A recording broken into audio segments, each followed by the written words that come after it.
লাইফের অন্যতম সুন্দর একটা জায়গায় আসছি আজকে। আসলে মানুষ থাকলে একরকম সুন্দর, মানুষ না থাকলে একরকম সুন্দর। এই সৌন্দর্যটা হচ্ছে অনেকটা ভৌতিক সৌন্দর্য। তো আমরা কাঠমান্ডু থেকে পোখারা চলে আসছি এবং একোটা থেকে একটা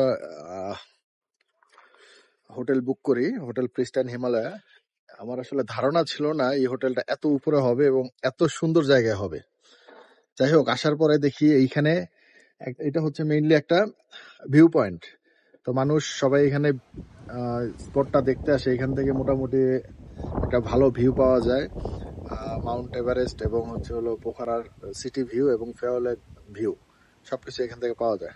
তো আসার পরে এখানে কোনো মানুষ দেখতে পাচ্ছি না। আসলে এখানে ওয়েদারটা খুব খারাপ আজকে। আসলে যখন কিছুই পাচ্ছিলাম না, রেস্টুরেন্টগুলো ওইরকম ভাবে খোলা না। তো কিছু রেস্টুরেন্ট আছে, ওরা অর্ডার দিলে অর্ডার করে দেয়, রেডি করে দেয়, খাবার তৈরি করে দেয়। আমি এক কাপ চা খাচ্ছি এই মুহূর্তে। আসলে এমন এর সাথে এক কাপ চা হইলে আর কিছু লাগে। পাগলা ভিউ।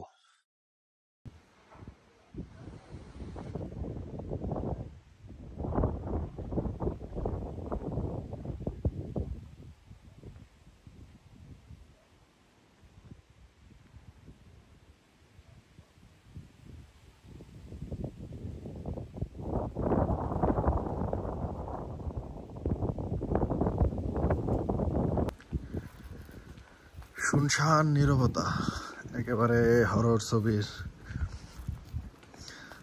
একটা দৃশ্য মনে হচ্ছে। কোনো শব্দ নাই, কোনো মানুষ নাই। এই যে ভিতরে দুইজন মানুষ, আর সব মানুষ ঠান্ডায় জমে গেছে। এইখানে মেইনলি হচ্ছে হলো সবাই সকালবেলা আসে সানরাইজ দেখতে, এবং হিমালয়ের একটা ভিউ পাওয়া যায় সকালবেলা, আকাশ ক্লিয়ার থাকলে। আর কোনো মানুষজন এখানে নাই। বিষয়টা একটু ভৌতিক লাগতেছে আমার কাছে। আমি একা একা হাঁটতেছি, অচেনা জায়গা, এবং এই মুহূর্তে ঠান্ডা হচ্ছে 14 ডিগ্রি হবে, কিন্তু আমার কাছে মনে হচ্ছে 7-8 ডিগ্রি হবে। এত ঠান্ডা, এবং সাথে বাতাস বাতাস থাকার কারণে টেম্পারেচারটা মনে হচ্ছে অনেক কম, কিন্তু অরিজিনালি এখানে 14 চলতেছে। বোঝা যাচ্ছে কিনা জানি না। আসলে এখান থেকে রাতের একটা পোখারা ভিউ, আমি আসলে অবাক, এত সুন্দর হতে পারে বিষয়গুলা। উপর থেকে আসলে কখনো এইভাবে দেখি নাই শহরগুলোকে। তো এগুলো আসলে পাহাড়ি এলাকা আসলে। Good morning from Sarangkot again. আজকে ভাবলাম আমরা সকালে সাদা পাহাড় দেখব।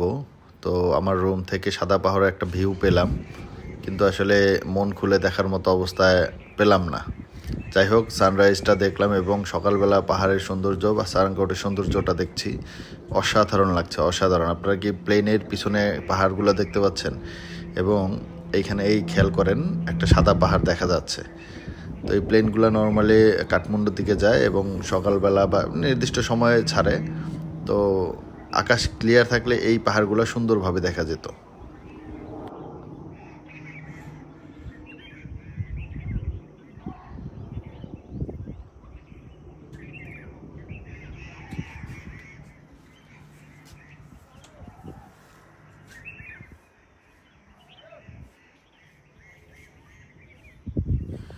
যাই হোক, আমার এই সারাংকোট ভ্রমণটা হয়তো বা ওইভাবে সাকসেসফুল বলা যাবে না, কারণ আমি ভিউগুলো সুন্দর পাইনি। সকালের ভিউটা মেইনলি এখান থেকে দেখার জন্য মানুষজন আসে। তারপর আমি যা দেখেছি আলহামদুলিল্লাহ, হয়তো বা এতটুকু ভিউ আমি নিচ থেকে পাবো না।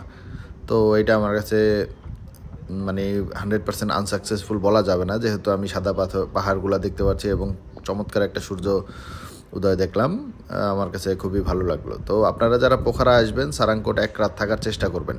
তো এইখানেই আসলে আপনার মূল সুন্দরটা, পোখারার যে মূল সৌন্দর্যটা এইখানেই। আদারওয়াইজ পোখারা সিটিটা অ্যাজ ইউজুয়াল একটা সিটি, ওইখানে প্রকৃতি দেখার মতো মানে অনেক কিছু পাবেন না। ওইখান থেকে মুভ করে করে এই সব জায়গাতেই আসতে হবে। ধন্যবাদ সবাইকে।